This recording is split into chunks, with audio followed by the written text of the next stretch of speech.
વહાલા શ્રીનાથજીના સૌને જય શ્રી કૃષ્ણ. આપનું સ્વાગત છે અમારી ચેનલ પુષ્ટિવચન પર. સાક્ષાત વાંગમય સ્વરૂપ શ્રીનાથજી બાબાનું,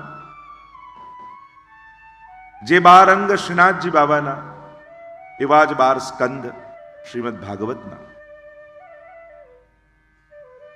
અને આ 12 સ્કંદમાં શ્રીનાથજી બાબા દશવિધ લીલાઓ કરે છે અને એનું અદ્ભુત અને દિવ્ય વર્ણન શ્રીમદ ભાગવતમાં છે. આ ભાગવતની કથા એવી દિવ્ય છે, એવા એવા દિવ્ય મહાપુરુષોના ચરિત્રો શ્રીમદ ભાગવતમાં છે. આ ભક્તોની કથા છે. ભગવતા પ્રોક્તમ ભાગવતમ, જે ભગવાને કહી એ ભાગવત. ભગવતા ઉદિતમ ભાગવતમ, જે ભગવાન બોલ્યા છે એ શ્રીમદ ભાગવત છે. આપણે ભગવાનની કથા રૂપે ભાગવતજીને સાંભળીએ છીએ, પણ જો ધ્યાનથી અધ્યયન કરો તો એમ લાગે કે ભગવાને ભાગવતમાં ભક્તોની કથા ગાઈ છે અને એનાથી જ ભાગવતની મહત્તા છે. કારણ કે ભગવાન પણ ભક્તોથી ઓળખાય છે. ભગવાન દયાળુ છે, ભગવાન કૃપાળુ છે, એ સમજાવવા માટે પણ કોઈ ને કોઈ ભક્તોનો ચરિત્ર કહેવું પડે. ભગવાનની ઉદારતા, ભગવાનની કૃપાળુતા, ભગવાનની દયાલુતા, ભગવાનના મહાત્મને સમજાવવા માટે પણ ભક્તોના ચરિત્રનો આશ્રય લેવો પડે છે. એટલે ભગવાને પોતે વ્યાસજીના હૃદયમાં બિરાજી આ ભાગવત કથાનું ગાન અને સર્જન કર્યું છે. એમ તો ભાગવતના આદિ વક્તા તો ભગવાન જ છે. દ્વિતીય સ્કંદમાં કથા આવશે કે 4 શ્લોકમાં ભગવાને બ્રહ્માજીને ભાગવત કથા કહી હતી અને 4 શ્લોકનો વિસ્તાર 18,000 શ્લોકમાં છે. શ્રીમદ ભાગવત કથા શ્રવણના 5 ફલ બતાવ્યા. અને આપણને થાય ભાગવતજી સાંભળીએ તો ખરા, પણ સાંભળવાથી મળશે શું, એનું ફલ શું? 5 ફલ કયા? સૌથી પહેલું ફલ ભાગવતજીનું કહ્યું, નિસંશયતા. સમગ્ર સંશયોમાંથી મુક્તિ. અનેક અનેક શંકા અને કુશંકા લઈને માણસ જીવતો હોય છે, પણ એક વસ્તુ યાદ રાખવી, શંકા જાગે એમાં કોઈ વાંધો નથી, પણ શંકાનું સમાધાન કોઈ ગલત વ્યક્તિ પાસે લેવા નહીં જવું. કારણ કે કોઈ ગલત વ્યક્તિ પાસે શંકાનું સમાધાન લેવા જશો ને તો એ તમારી શંકાને દ્રઢ કરી દેશે, એ તમારી શંકાને અશ્રદ્ધામાં ફેરવી દેશે.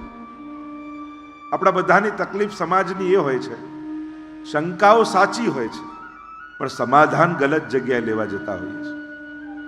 બને તો ઓથોરાઇઝ પર્સન પાસે, જેણે શાસ્ત્રોના અધ્યયન કર્યા હોય એની પાસે સમાધાન મેળવવું. નહીં તો ગલત વ્યક્તિને પૂછવાથી શંકા અશ્રદ્ધાનું રૂપ લઈ લે કે જો હું કહેતો તો હું સાચો જ છું, મારી શંકા ખોટી નથી.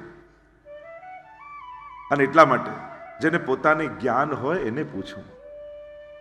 આપણે મોટા ભાગે સમાધાન ક્યાંથી લેતા હોઈએ? યુવાનોને શંકા થાય તો મમ્મીને પૂછે, પપ્પાને પૂછે, બાને પૂછે. બધાને ભાવ સાચો હોય પણ સમાધાન આપતા બધાને આવડે એ જરૂરી ન હોય. એમની પોતાની શ્રદ્ધા સાચી હોય પણ જવાબ ના આપી શકે, એટલે બાળકોને એમ થાય કે જો અમે સાચા છીએ, આ બધું ખોટું છે. પણ જો યોગ્ય વ્યક્તિ પાસે જો સમાધાન લેવામાં આવે તો એ જ શંકા શ્રદ્ધાનું રૂપ લઈ લે, શ્રદ્ધાના રૂપે પરિણમિત થઈ જાય અને શ્રદ્ધા દ્રઢ બની એના આત્માના કલ્યાણનો માર્ગ એને પ્રશસ્ત કરી આપે. અર્જુનને મોહ જાગ્યો, શંકા જાગી, પણ એક ક્ષણ માટે વિચાર કરો, જો એ નિવારણ લેવા માટે ધૃતરાષ્ટ્ર પાસે ગયો હોત તો કેવી ગીતાજી મળી હોત? કૃષ્ણને પૂછ્યું તો ભગવદ્ ગીતા મળી, ધૃતરાષ્ટ્રને પૂછ્યું હોત તો ક્યાંક કયો શાસ્ત્ર મળે? મોહ શાસ્ત્ર પ્રગટ થઈ જાય. એ તો એમ જ કે લડાતું હશે, ચાલ આપણે બંને ઘરે જતા રહીએ. ગલત વ્યક્તિ પાસે શંકાના સમાધાન નહીં લેવા, શાસ્ત્રોને પૂછવું. સત્ય અને અસત્ય નક્કી કરે છે શાસ્ત્ર, વ્યક્તિ પણ નહીં. શાસ્ત્ર પ્રમાણિત જે ધર્મ છે એ જ ધર્મ છે. શાસ્ત્ર નિષિદ્ધ જે વાત કરી એને અધર્મ કહેવામાં આવ્યું. કારણ કે દરેકની ઈચ્છા પ્રમાણે જો દુનિયા ચલાવવાની હોય તો દરેકે કાયદા પોતાના જુદા બનાવવા પડે, અને દરેકના કાયદા જુદા હોય તો દુનિયા ચાલે. કોઈ કે હું લેફ્ટ સાઈડ ડ્રાઇવિંગ કરીશ, પેલો કે હું શું કરવા માનું તો રાઈટ સાઈડ કરીશ, તો ટ્રાફિક ચાલી ન શકે. ક્યાંક કોઈએ કોઈ કાયદા, કોઈ એક સનાતન નિયમને ફોલો કરવું પડે. અને એટલા માટે ભગવાને આ માનવ જાતિને ઉત્તમ રીતે જીવવા માટે ધર્મશાસ્ત્રોમાં નિયમો આપ્યા છે. ધર્મ એટલે રૂકાવટ નહીં, ધર્મ એટલે વ્યવસ્થા. અને વ્યવસ્થામાં રહીને જ્યારે જીવીએ છે ત્યારે કેવલ આપણા સુખનો વિચાર નથી થતો, એ બીજાના સુખનો વિચાર પણ થાય છે. દરેકને જીવવા માટેની તકો શાસ્ત્રો આપે છે, ધર્મ આપે છે. મનુષ્ય કેવલ પોતાનો વિચાર કરીને જીવે છે. અને દુનિયામાં જ્યારે દરેક વ્યક્તિ કેવલ પોતાનો વિચાર કરીને જીવે તો દુનિયા અસ્ત વ્યસ્ત થઈ જાય છે. અને આવું જ કંઈક દુનિયા સાથે થઈ રહ્યું છે. આપણા બધાની તકલીફ આપણે વ્યસ્ત છીએ એ નથી. લોકો અમે બિઝી છીએ. વ્યસ્ત છીએ એ તકલીફ નથી, આપણે બધા અસ્ત વ્યસ્ત છીએ એ પ્રોબ્લેમ છે. જે એક પ્રોપર વેથી જીવન જવું જોઈએ, જેમાં બધાના જીવનનો વિચાર હોય, એ જ ઉત્તમ જીવન છે. તો નિસંશયતા એ પહેલું ફલ. ભાગવત સાંભળશો તો ભગવાન સંબંધી, જીવન સંબંધી, ધર્મ સંબંધી બધી જ શંકાઓનું નિવારણ મળશે. ભાગવતજી અદ્ભુત ગ્રંથ છે. એ સમાધાન આપે છે, શાંતિ આપે છે. બીજું ફળ આપ્યું ભાગવતજી. શ્રવણનું દ્વિતીય ફલ છે ભગવત કૃપાનો અનુભવ. ઠાકોરજીની મારા ઉપર કૃપા છે એ વાત સમજાય, એ દેખાય. અત્યારે પણ થઈ જ રહી છે, પણ આપણને દેખાતી નથી ને સમજાતી નથી. આપણને એમ લાગે કે હાથમાં કોઈ વસ્તુ આવે ત્યારે જ કૃપા. ના, ભગવાન પાસે ઊભા રહો ને ત્યારે બે હાથ જોડીને એટલું જરૂર કહેજો કે પ્રભુ, સંજોગો નબળા અને સારા બંને આવશે, પણ તું મારી સમજ ક્યારે નબળી ન થવા દેતો. મારી સમજને ઉત્તમ બનાવીને રાખજે, જેથી દુર્ઘટનાઓમાં પણ, વિપરીત સંજોગોમાં પણ હું તારી કૃપાને જોઈ શકું, તારી કૃપાને સમજી શકું. આટલી જો સમજ, એ બસ એટલી સમજ મને પરવર દિગાર દે, સુખ જ્યારે જ્યાં મળે ત્યાં બધાના વિચાર દે. ભગવત કૃપાનો અનુભવ. ત્રીજું કહ્યું સાક્ષાત ભગવત પ્રાપ્તિ. ભાગવતજી સાંભળે અને ભગવાન મળે. પણ ભગવાન મળવાના અનેક પ્રકાર છે, અનેક રીતે મળતો હોય છે. આપણા ધાર્યા પ્રમાણે ને આપણા કયા પ્રમાણે નથી મળતો. એને એની રીતે મળવું ગમે છે અને યોગ્ય સમયે મળે છે. આપણે બોલાવીએ એટલે રાહ જોઈને ઊભો નથી કે સામે આવીને ઊભો રહી જાય. અને ઘણાને તો એમ જ હોય, દેખાય તો જ પરમાત્મા, દેખાય નહીં તો ભગવાન નહીં. હું તો ઘણી વાર એટલે જ કહું કે થોડું કરીને આગળ આગળ દેખાય માણસ, અને બધું જ કરી ક્યાંય ન દેખાય એ જ તો ભગવાન છે. એને દેખાવાની આદત જ નથી. એ સુદામાને આપે, ખૂબ આપે, પણ સુદામાને ખબર ન પડવા દે કે મેં તને આપ્યું છે. એને દેખાવાની આદત નથી, એને યાદ અપાવવાની આદત નથી, એને કહેવાની આદત નથી. એ તો આપણે યાદ રાખવાનું કે આપનારો એ છે.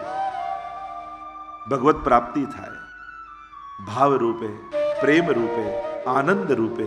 ભગવાન અનેક રૂપે મળે છે.